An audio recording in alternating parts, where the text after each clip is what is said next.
భూపాలపల్లి జిల్లా కేంద్రంలోని 100 పడకల ప్రభుత్వ ఆసుపత్రిని ఎమ్మెల్యే గండ్ర సత్యనారాయణరావు శనివారం సందర్శించారు. ఆసుపత్రిలో నూతనంగా 3,10,00,000 రూపాయల వ్యయంతో ఏర్పాటు చేయనున్న ఆధునిక సిటీ స్కాన్ మిషన్ పనులను పరిశీలించారు. ప్రజలకు అత్యాధునిక వైద్య సదుపాయాలు అందించడమే లక్ష్యంగా ఈ యంత్రాన్ని ఏర్పాటు చేస్తున్నామని ఆయన పేర్కొన్నారు. అనంతరం ఎమ్మెల్యే ఆసుపత్రిలోని ప్రతి వార్డు తిరుగుతూ రోగులను పరామర్శించి వారి ఆరోగ్య పరిస్థితిని అడిగి తెలుసుకున్నారు. రోగులతో మాట్లాడుతూ ప్రభుత్వం చేపడుతున్న వైద్య రంగ అభివృద్ధి చర్యల గురించి వివరించారు. రోగులకు మెరుగైన చికిత్స అందించేందుకు అవసరమైన సదుపాయాల కల్పనపై వైద్య సిబ్బందితో చర్చించారు. అనంతరం ఎమ్మెల్యే మీడియాతో మాట్లాడుతూ ప్రజలకు నాణ్యమైన వైద్యం అందించడమే కాంగ్రెస్ ప్రభుత్వ లక్ష్యమని, రాబో రోజుల్లో ఈ ఆసుపత్రిని 300 బెడ్స్కు పెంచుతామని అన్నారు. గత బీఆర్ఎస్ ప్రభుత్వం పాలనలో వైద్యాన్ని నిర్లక్ష్యం చేయడం జరిగిందని అన్నారు. ఈ కార్యక్రమంలో ఎమ్మెల్యేతో పాటు ఆసుపత్రి సూపరింటెండెంట్, ఇతర వైద్య సిబ్బంది మరియు కాంగ్రెస్ పార్టీ నాయకులు పాల్గొన్నారు. భూపాలపల్లి ప్రభుత్వ హాస్పిటల్లో గత 10 సంవత్సరాల వైద్యం కంటే బీఆర్ఎస్ ప్రభుత్వంలో ఈరోజు కాంగ్రెస్ ప్రభుత్వం గౌరవ ముఖ్యమంత్రి రేవంత్ రెడ్డి గారి నాయకత్వంలో వైద్యానికి ప్రాధాన్యత ఇవ్వడమే కాకుండా ఈరోజు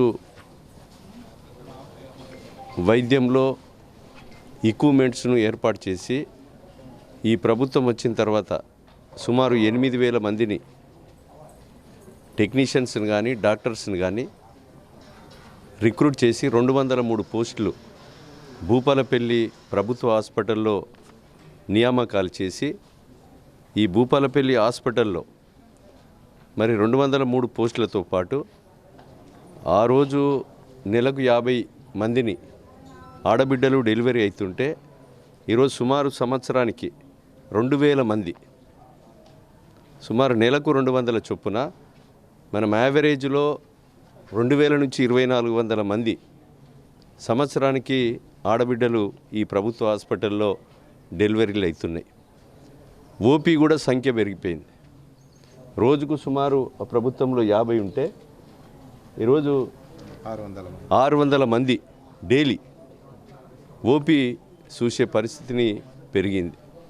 మేము ఇక్కడనే ఉంటాం, ఎంజిఎం పోమనే పరిస్థితి కూడా ఈరోజు వైద్య బృందం వారి సహకారంతో అభివృద్ధి చేయడం జరిగింది. ఈ ప్రభుత్వం వచ్చిన తర్వాత వెంటిలేటర్లు పెట్టాం 32 లక్షలతో, 3,10,00,000 రూపాయలతో సిటీ స్కానింగ్ కూడా ఈరోజు మనం సందర్శించాం. ఒక వారం రోజుల్లో అది కూడా ప్రారంభం కాబోతుంది. అదేవిధంగా ఎంఆర్ఐ కూడా సుమారు 10 కోట్ల రూపాయలతో ఎంఆర్ఐ మిషన్ని కూడా ప్లాన్ చేస్తున్నాం. రాబోయేటువంటి రోజుల్లో ఎంఆర్ఐని కూడా ప్రారంభిస్తాం. ఎందుకంటే పేద బడుగు బలహీన వర్గాల గిరిజన ప్రజలు చాలామంది అట్టడుగున అణగారినటువంటి ప్రజలు ఈరోజు వైద్యం కొరకు ఈరోజు ఎంఆర్ఐ చేయించుకోలేని పరిస్థితి, సిటీ స్కానింగ్ చేయించుకోలేని పరిస్థితి ఉన్నటువంటి పేద వర్గాల కొరకు ఈరోజు ఈ ప్రభుత్వం చిత్తశుద్ధితో మరి అమలు చేసేటువంటి విధానం మరి ప్రజలు అర్థం చేసుకోవాల్సిందిగా కోరుతున్నాం. ప్రతిపక్షాలు అధికారంలో ఉన్నప్పుడు 10 సంవత్సరాలు ఈరోజు గాలికి వదిలేశారు వైద్యాన్ని. ఇక్కడ మెడికల్ కాలేజ్ ఇచ్చారు. మెడికల్ కాలేజీలో అసలు హాస్టల్ బిల్డింగ్స్ లేవు, ప్లే గ్రౌండ్ లేదు, లైబ్రరీ లేదు, బస్సులు లేవు. అదేవిధంగా ఈ హాస్పిటల్లో కూడా కనీసం డెడ్ బాడీని చుట్టాలు బంధువులు వచ్చేదాకా, చదువుకున్న కొడుకులు ఉద్యోగం చేసే కొడుకులు వచ్చేదాకా మరి ఏసీ గదులు లేని పరిస్థితి. ఆ ఏసీలు కూడా రోజుకు 3,000 రూపాయల చొప్పున కిరాయి తెచ్చుకొని ఆ పోస్ట్ మార్టం గదిలో ఉంచేటువంటి పరిస్థితి, దౌర్భాగ్య పరిస్థితి. వెంటిలేటర్ లేవు, ఎవరైనా మందు దాగి వచ్చినా, యాక్సిడెంట్స్ వచ్చినా వెంటిలేటర్ లేవు. ఈరోజు వెంటిలేటర్లతో పాటు సిటీ స్కానింగ్తో పాటు మరి ఎక్విప్మెంట్స్ను కూడా మరి ఏర్పాటు చేయడం జరిగింది.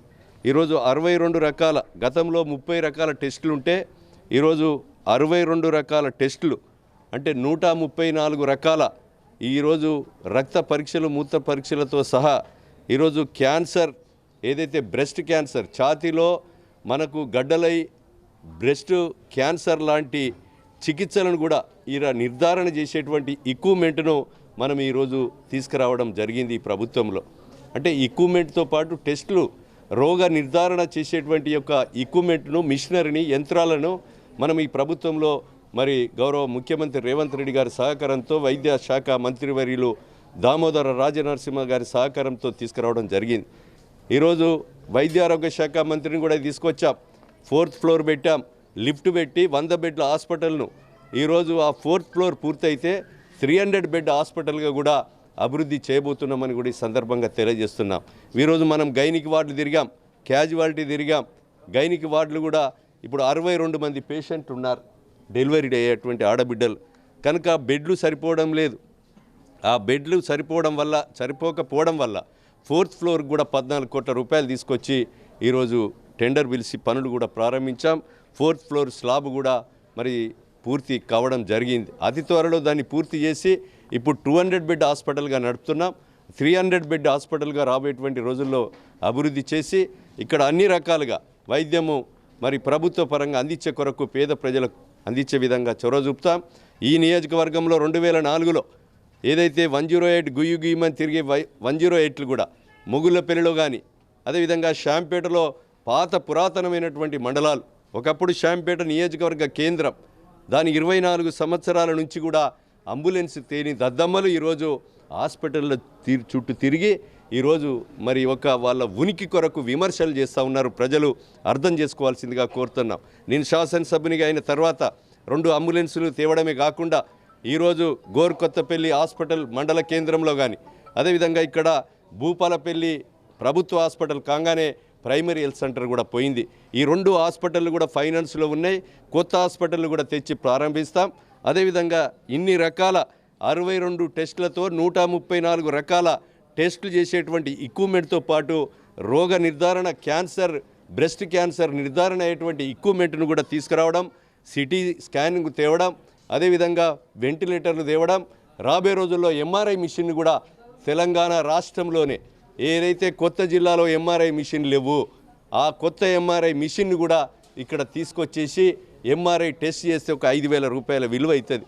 పేదవాళ్ళు మీరు డాక్టర్ టెస్టుకు రాస్తే ఎంఆర్ఐకి రాస్తే మందులు లేవు సార్ అని, టెస్టుల డబ్బులు లేవు మందులు రాయి సార్ అని ఇంటికి వచ్చి రోగ నిర్ధారణ చేయలేక వందలాది మంది పిట్టలాగా చనిపోయినటువంటి సంఘటనలు గత ప్రభుత్వంలో ఉన్నాయి. అలాంటి పరిస్థితి రాకూడదనే ఉద్దేశంతో ఈరోజు సిటీని, వెంటిలేటర్స్ను, ఎంఆర్ఐని, అదేవిధంగా అన్ని రకాల ఎక్విప్మెంట్స్, టెస్టులు చేసేటువంటి ఎక్విప్మెంట్స్ను కూడా మనం ఈ ప్రభుత్వం ఏర్పాటు చేయడం జరిగింది. రాబోయే రోజుల్లో కూడా ఇంకా అన్ని రకాలుగా గౌరవ ముఖ్యమంత్రి గారి సహకారంతో, మంత్రుల సహకారంతో ఈ హాస్పిటల్ను అన్ని రకాలుగా అభివృద్ధి చేసేటువంటి శక్తిని నాకు ఈ నియోజకవర్గ ప్రజలు అందించారు. మరి ఎప్పుడు కూడా ఎక్కడ కూడా మరి ఏ నిమిషం కూడా దాన్ని మరి అలసత్వం లేకుండా అన్ని రకాల ఎక్విప్మెంట్స్ని తెస్తాం. ఈరోజు వైద్యంతో పాటు విద్యను కూడా అన్ని రకాల అభివృద్ధి చేసేటువంటి పరిస్థితి కూడా తీసుకొస్తున్నాం. ప్రజలందరూ కూడా గమనించవలసిందిగా విజ్ఞప్తి చేస్తున్నాం.